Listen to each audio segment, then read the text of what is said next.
আপনারা দেখছেন mkTelevision.net।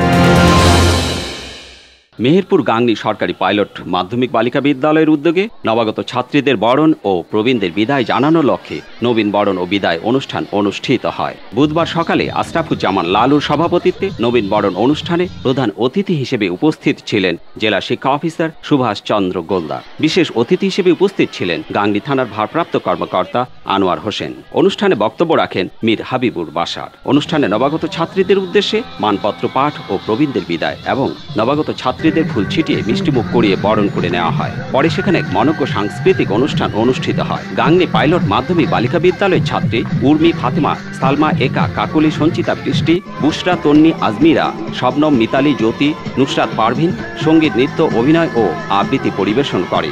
নবীনদের পাশাপাশি প্রবীণ ছাত্রীদের পদভারে গাংনী পাইলট মাধ্যমিক বালিকা বিদ্যালয় ক্যাম্পাস মুখরিত হয়ে ওঠে। পরবর্তী সংবাদ দেখার আমন্ত্রণ জানিয়ে আমি বিদায় নিচ্ছি। মোস্তাফিজুর রহমান, mkTelevision.net।